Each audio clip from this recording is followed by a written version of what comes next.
Assalamu alaikum. Welcome to my lectures. I'm your social studies lecturer Midhat Abbas. Students, we are starting a new chapter today, which is chapter 2, the earth. आज हम ये देखेंगे कि हमारी ज़मीन की description क्या है, उसमें मेजर क्या चीज़ें हैं, and what affects the climate, the earth and other factors. Let's start. Our earth, हमारी ज़मीन. इसमें पानी है. We have mountains, we have different landforms. Now, starting with land, ज़मीन. Continents, बड़े आज़म. Asia, Africa, Oceania, Americas, Europe and Antarctica. क्या लगता है? क्या दिमाग में आता है? These are the 7 continents. But your next question would be, Miss 1, 2, 3, 4, 5, 6.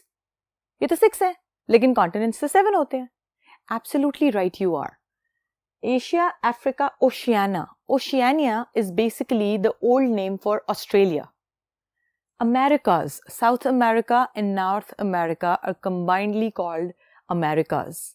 So 1, 2, 3, 4, 5, 6 and 7. So yes, our earth has 7 continents and the rest of the earth is water, pani, oceans. Arctic, you must be thinking, Miss ने Arctic का नाम नहीं लिया. Arctic is a region, it's not a continent. क्यों? Well done. It is not a continent क्योंकि ये in fact more than 2 kilometers deep down बर्फ के नीचे दबा हुआ है. So जब ये इतना ज़्यादा बर्फ नीचे दबा हुआ है और इतनी डेप्थ है, so it cannot be considered as a piece of land. Now, क्या हम जिस तरह वर्ल्ड को आज जानते हैं with 7 continents and oceans, क्या ये हमेशा से ऐसी थी? Let's take a look at the history. History क्या कहती है? Millions of years ago, people believe that these 7 continents were combined together and they were one piece of land. ये जितने 7 continents है, ये combined एक piece of land थे और उसको हम पैंगिया के नाम से जानते थे. और अगर सारी ज़मीन एक ही हिस्से में थी और one piece of land थी, पैंगिया थी, तो इसका मतलब है the rest of the water was also together one body as a water body. Absolutely right. This was only one large ocean called Panthalassa. अगर ज़मीन एक ही ज़मीन का टुकड़ा थी और पानी सिर्फ एक ही वाटर बॉडी थी, तो फिर अब 7 continents and more than one ocean कैसे हो गए? Now, 240 million years ago, Pangaea cracked into gigantic pieces. 240 million साल पहले जो Pangaea है, वो because of movement of the earth crack कर गया into बड़े-बड़े pieces. Initially 4 थे, फिर वो further breakdown हुए तो 7 continents में they were broken down. और ये 7 continents जो हैं, ये they are composed of plates, tectonic plates के नाम से हम इनको जानते हैं. So yes, जिस वर्ल्ड को हम जिस तरीके से आज जानते हैं, ये हमेशा से ऐसी नहीं थी. ये इकट्ठा एक पीस थी which cracked down and it gave rise to tectonic plates और हमारे पास 7 continents और different oceans आ गए. Now, tectonic plates क्या? Why are we referring them? ये जो breakdown हुआ एक piece of land का, that was because the tectonic plates, whenever they collide with each other, they give rise to earthquake. Earthquake? ज़लज़ला. ये जो ज़लज़ले हम feel करते हैं, they basically take place because of the collision of the tectonic plates. अब सबसे पहले 1883 में volcano of Krakatau in Indonesia, ये volcano लावा फटा इंडोनेशिया के एक रीजन कराकटाओ में, और जब वो फटा तो it gave rise to the collision of the plates, जिसकी वजह से earthquake आया. Since the oceans, the water bodies we know, वो भी deep down कहीं ना कहीं they have a contact with a piece of land. हवा में तो नहीं है पानी, obviously. So gigantic wave, एक बहुत बड़ी लहर इस ज़लज़ले की वजह से बनी, और वो लहर that was 40 meters high, 40 metre ऊंची थी. उस लहर ने ट्रेवल किया अक्रॉस ऑल द ओशंस और उसने डिस्ट्रक्शन भी कॉज की. हिस्ट्री में बहुत दफ़ा ऐसे बहुत बड़े अर्थक्वेक, ऐसे बहुत बड़े जलजले आए हैं जिन्होंने वर्ल्ड मैप पे बहुत बड़ी चेंजेस कॉज की हैं। अब जो अर्थक्वेक है, जिसको हम जलजले के नाम से जानते हैं, इसको मेजर करने के लिए Richter scale is used. This Richter scale gives us the value of the intensity of the earthquake. ये हमें ये वैल्यू देता है कि जो जलजला आया है उसकी एग्जैक्ट वैल्यू क्या है या उसकी एग्जैक्ट शिद्दत क्या है। अब एक और जलजला, वन मोर द अर्थक्वेक, 26 दिसंबर 2004, 26 दिसंबर 2004 में massive earthquake occurred in Indian ocean, west coast of Sumatra. अब एक अर्थक्वेक, एक जलजला आया इंडियन ओशन में, इसका रिक्टर स्केल पे जो वैल्यू थी दैट वाज 9.1 to 9.3। ये वैल्यू थी इस अर्थक्वेक की, इतनी ज्यादा शिद्दत का था और इसकी वजह से सुनामी आया। Now this tsunami, it had 30 metre high waves. इसमें 2,30,000 लोग मारे गए। जो कराकोटाओ में पीछे इंडोनेशिया के मैंने जलजिले की बात की थी, उसमें 36,000 लोग मारे गए थे। But this tsunami caused more destruction. इसने उससे बड़ी तबाही कॉज की और 2,30,000 लोग मारे गए इस सुनामी की वजह से। देन केम 11 मार्च 2011। 11 मार्च को वेस्ट पैसिफिक ओशन में जलजिला आया। इसकी वैल्यू रिक्टर स्केल पे 9 थी। इसकी भी शिद्दत बहुत ज्यादा थी। It caused the earth axis to shift between 10 to 25 centimetre. इसने जमीन को अपने एक्सिस में 10 से 25 मीटर के दरमियान हिला दिया। अब ये जो जलजिले की इंटेंसिटी है, सोचें इफ अर्लियर एवोल्यूशन की बात करें तो जो जाइंट पीसेस टूटे पैंगिया के और उन्होंने कॉन्टिनेंट्स बनाए, so these are also magnitude of earthquakes जिन्होंने शेप चेंज कर दी of a lot of places और इतनी मैसिव डिस्ट्रक्शन कॉज की जिसमें बहुत सारे लोग मारे गए। Now let's talk about फाइंडेड places on a map.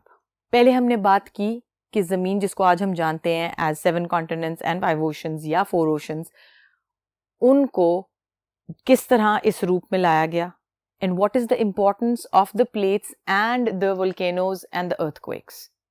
अब हम बात करते हैं कि इसी अर्थ पे हम चीजें कैसे लोकेट कर सकते हैं।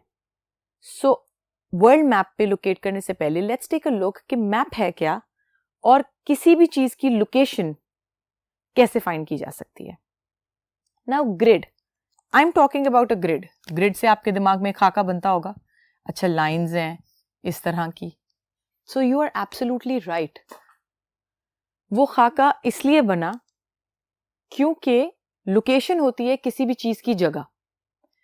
अगर अभी आप जो अपनी स्क्रीन पे देख रहे हैं that's a map of a town. इस पे जो भी मैंने ग्रिड ड्रॉ किया था वैसा ग्रिड आपको नजर आएगा, उस पे लेटर्स और अल्फाबेट्स लिखे हुए हैं। सो अगर मैं आपको कहूं कि इस टाउन का हॉस्पिटल किस जगह पे है, तो obviously you will have to find the letter and the number, और आप क्रॉस वेरीफाई करके मुझे एग्जैक्ट उस बॉक्स में बता देंगे जी कि यहाँ है, probably 9 and D. So location find करना because of the grid is easier on any map. Similarly, इसी तरह की ग्रिड या लाइंस हम अपने वर्ल्ड मैप पे या ग्लोब पे भी देखते हैं। इन लाइंस को हम लॉन्गिट्यूड और लैटिट्यूड लाइंस के नाम से जानते हैं। लैटिट्यूड लाइंस वो होती हैं जो हॉरिजॉन्टल होती हैं, लेटी हुई, और लॉन्गिट्यूड लाइंस वो होती हैं जो वर्टिकल होती हैं, लंबी। So lines of longitude and latitude on earth help us to find the location of places on the earth. अब अगर हम रेफरेंशियल बात करें तो right now you seeing a globe on your screen. उस पे एक इमेजिनरी लाइन रन कर रही है इक्वेटर के नाम से। It is running in a horizontal direction. इस लाइन को हम इक्वेटर के नाम से जानते हैं। It is an imaginary line और ये 0 डिग्रीज पे रन कर रही है। लैटिट्यूड से अगर हमने कोई लोकेशन फाइंड करनी हो तो हम इक्वेटर का रेफरेंस लेते हैं। So anything which is above the equator is x degrees north and anything which is below the equator is x degrees south. So हम इस रेफरेंस से किसी भी मुल्क की या किसी भी जगह की जो लोकेशन है वो फाइंड कर लेते हैं। इसी तरह अगर मैं लॉन्गिट्यूड की बात करूं तो लॉन्गिट्यूड का जो रेफरेंशियल पॉइंट है वो है लंदन, उसको ग्रीनविच मेरिडियन के नाम से हम जानते हैं।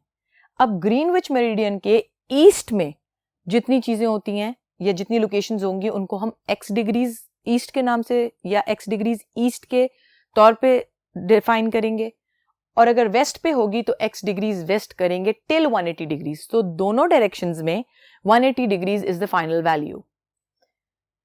अ day begins at 180 degree east and ends at 180 degree west. So ये वे है of finding a location on the earth with reference to line of longitude and line of latitude। एक referential या स्टैंडर्ड पॉइंट चाहिए होता है। Horizontal lines में वो equator है और वर्टिकल लाइंस में वो ग्रीनविच मेरिडियन है, और ये Greenwich meridian this gives rise to the international date line as well.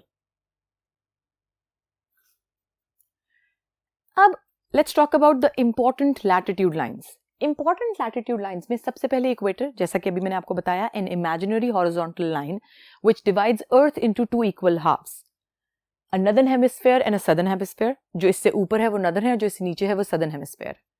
It is 40,075 kilometres long. ये सबसे लंबी लाइन है because it is at the equator.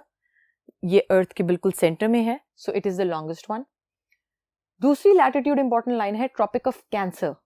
Tropic of Cancer की जो पोजीशन या लोकेशन है वो है 23.5 degrees north with reference to the equator obviously. Tropic of Cancer is 23.5 degrees south with reference to equator again. Arctic Circle is 66.5 degrees north and Antarctic Circle is 66.5 degrees south. Right now the picture you're seeing is giving you the exact locations of these lines. Moving on, why don't you do me a favor? I have a task for you people. Find the location of Greenland on the world map. Use your atlases and find the location and use these lines as the point of reference. And hence you'll be able to find the exact location of Greenland with reference to latitude. Let's move on with oceans. Land की बात हमने कर ली. Land पे effect किन चीज़ों से आता है? How do we locate a position or location of a place on the earth or on the world map with reference to line of longitude and latitude? Now let's talk about the water bodies. Water bodies, oceans, rivers, streams. Oceans के बारे में अगर हम बात करें तो 71% of earth is water and that water is present in form of oceans. Atlantic, Pacific and Indian Oceans are the main oceans जिनको consider किया जाता है, but some scientists and some geographers जो हैं they debate on the fact कि जो Arctic Ocean है वो at a point becomes the part of Atlantic और वो point है north में. So they discuss कि जो Arctic Ocean हम consider करते हैं वो north में जाके Atlantic Ocean का ही हिस्सा बन जाता है. इसी तरह Antarctica में there is Southern Ocean. So the average depth of these oceans is 4,000 meter. जो गहराई है इन oceans की वो average गहराई है 4,000 मीटर. लेकिन at one point which is known as Mariana Trench जो depth है वो maximum हो जाती है और उसकी value है 11,022 meters. ये सबसे deep point है on earth.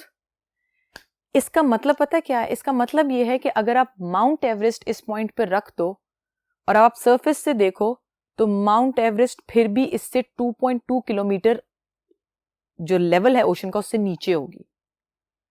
Right now what you seeing on your screen is what I just told you कि अगर माउंट एवरेस्ट को इस जगह पे जाके रख दिया जाए तो वो फिर भी पानी के सरफेस से 2.2 किलोमीटर नीचे होगी. Now, what is the importance of the uses of oceans? It is a source of rain. Obviously, बारिश बहुत ज़रूरी है हमारे रहने के लिए. पानी तो इंसान की और existence of life के लिए ज़रूरी है. So, oceans are a source of rain क्योंकि यही पानी evaporate करता है. Evaporate करके eventually as a rain, it falls back to earth. Regulate earth's temperature. पानी की एक बहुत बड़ी property है कि वो जब भी evaporate करता है वो पीछे cooling cause करता है. So, yes, it's a way of regulation of earth's temperature क्योंकि जब evaporation होती है तो पीछे से जमीन ठंडी हो जाती है. Transport, a source of transport. किसी ने travel करना है by sea route तो they can go from one place on earth to the other place using the oceans. Source of food, fish, marine life. It is a very important part. Minerals, oil and gas. Oceans is also a source for the provision of minerals, oil and gas. So oceans की importance अपनी जगह पे है, and that importance not only contributes to humans for life, it contributes to the environment, it contributes to the earth's temperature, and it is also important for giving or providing advantages to the human beings for living.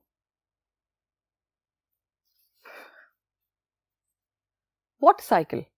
अभी मैंने आपको importance जब बताई oceans की तो ये बताया कि सोर्स ऑफ रेन है. नाउ अगर सारा पानी ओशंस में से एवेपोरेट कर जाएगा तो ओशंस में क्या बचेगा? Now this is where water cycle works in. It is a way in which water is recycled in the environment. Cycle का क्या मतलब है? Well done. A process which continues, जो होता रहता है और रुकता नहीं है. It's a cyclic process and one form leads to another form. So water cycle B is a way of recycling water within the environment. इसका सबसे पहला स्टेप है evaporation. जब हीट बहुत ज़्यादा बढ़ जाती है तो ज़मीन पे से पानी evaporate करता है. It goes to the atmosphere. वहाँ atmosphere पे condensation takes place क्योंकि atmosphere is cooler than land. तो जब हवा ठंडी होगी तो वही water vapor condense कर जाएगा और वो water vapor से liquid में convert हो जाएगा. Once that's done, तो cloud formation takes place. Cloud formation वही पानी बादल बनाता है और जब वो बादल इतना हैवी हो जाता है कि वो उस पानी को कंटेन ना कर सके तो eventually the water falls down as rain और स्नो. नाउ कभी कुछ जगह पे पाकिस्तान में स्नो फॉलिंग होती है, कुछ जगह पे बारिश हो जाती है, कभी कभी ओले भी पड़ते हैं which is known as hailstones. अब ये क्या बात है? ये बात इसलिए है क्योंकि जब ये पानी क्लाउड में से नीचे आता है तो एटमॉस्फेयर की लेयर्स में से गुजरते हुए the layer which is very colder because of the altitude, because of the place at which this is taking place, तो वो lower temperature पे जितना low temperature होता है उसके हिसाब से वो water condense कर गया होता है. अगर normal temperature होगा तो rain होगी, अगर बहुत cold temperature होगा तो बर्फ हो जाएगी, and then if it is extremely cold within the layers of the atmosphere तो वो पानी के droplet के ऊपर ice की layer जम जाती है and it falls as hailstone. Now this is water cycle. इसमें पानी इवेपोरेट होके गया, कंडेंस होके वापस बारिश के तौर पे या स्नो के तौर पे जमीन पे बरसा, and when that happened the earth और the soil absorbed all the water, and when it absorb the water जो एक्सेस है वो फॉल डाउन करके या ट्रेल डाउन करके वापस उसी रिवर्स या सीज का हिस्सा बन गया which combine together to form the ocean once again. So this is how the water is recycled within the environment. Right now what you're seeing on your screen is a picture of the water cycle which shows you whatever I've just explained. All over the world, let's take a look at the maximum amount of rainfall. सबसे ज़्यादा बारिश कहाँ और किस जगह और किस साल में हुई और सबसे कम किस जगह हुई. Cherrapunji is a place in India. India में एक जगह है जहाँ पे 26,700 मिलीमीटर 26,700 मिलीमीटर बारिश हुई एक साल के अंदर और वो साल था 1860 to 1861. 1860 से 1861 में चिरापूंजी में 26,700 मिलीमीटर बारिश हुई एक साल के अंदर. रीयूनियन आइलैंड एक जगह है जहाँ पे एक दिन में 1870 मिलीमीटर 1870 मिलीमीटर बारिश हुई एक दिन के अंदर और दिस टुक प्लेस इन 1952. 5 और 6 मार्च के दरमियान 1952 में ये बारिश हुई थी. देन अटकामा, ये चिली में एक जगह है जहां 0.5 mm बारिश हुई 43 ईयर्स में. 43 साल में सिर्फ इस जगह पे सिर्फ 0.5 mm बारिश हुई. So yes, there are places in earth where there is abundant rainfall. There are places in earth where there is no rainfall at all. It has to do something with the position and location of that place on the earth and the distance of that place from the sun. कितनी शिद्दत होगी, कितनी नहीं होगी, and the other factors, the atmosphere which gives rise to the temperatures. On the whole, average rainfall in the whole world is 700 to 800 mm. 700 से 800 millimetre बारिश होती है पूरी दुनिया में एक साल में. Moving on, temperature regulation. अभी हमने importance की बात की थी ओशंस में, उसमें हमने कहा जी कि अर्थ का टेम्परेचर कूलिंग डाउन, उसमें हाथ होता है ओशंस का। वो कैसे? Water bodies heat up and cool down more slowly than land. पानी जो है वो जमीन की निस्बत बहुत आहिस्तगी से ठंडा होता है या गर्म होता है। इसका मतलब ये हो गया कि parts of land near water are cooler in summers and warmer in winters than land. जो जमीन का हिस्सा ओशन या किसी भी वाटर बॉडी के करीब है वो गर्मियों में थोड़ा ठंडा होता है और सर्दियों में थोड़ा गर्म होता है। अब वो कैसे? वो इसलिए क्योंकि wind blow from land to sea. उसका रीजन ये है कि जब जो हिस्सा पानी के करीब था वो जल्दी गर्म हुआ because land heats up quickly, तो वहां से जो एयर हीट अप हुई इट रोज, वो हाई हुई, हाई होके वो लैंड से जब ब्रीज चली टुवर्ड सी तो वो पानी की तरफ चली गई। जब वो पानी की तरफ चली गई सो द एरिया जहां से वो उठी थी वो एरिया थोड़ा कूल डाउन हो गया। वाइस वर्सा सर्दियों में होता है, इसलिए वो प्लेस वार्मर होती है। अगर हम इसके लिए रेफरेंस वाइज देखें तो लाहौर और कराची दो शहर हैं पाकिस्तान के। Lahore is in Punjab and Karachi is in Sindh. Karachi क्योंकि सी के पास है इसलिए थ्रू आउट द ईयर उसका टेम्परेचर ना बहुत ज़्यादा होता है ना बहुत कम होता है। मैक्सिमम 32 तक टेम्परेचर जाता है और minimum it's around between 17 to 20। लेकिन लाहौर का टेम्परेचर जो है वो गर्मियों में बहुत बढ़ जाता है, इन 40s चला जाता है, और जो मिनिमम टेम्परेचर है वो सर्दियों में बहुत लो भी आ जाता है। So this temperature difference is because of Karachi being closer to the sea, जिसकी वजह से कराची का टेम्परेचर में हब्स विच इज ह्यूमिडिटी वो भी ज़्यादा रहता है, वाटर वेपर वो भी ज़्यादा रहता है, and the temperature does not even go high क्योंकि लैंड से जब सी की तरफ ब्रीजेस जा रही होती हैं तो वो लैंड को कूल डाउन करती रहती हैं। So here I am going to end the lecture and we'll continue in the next lecture. तब तक के लिए अल्लाह हाफिज।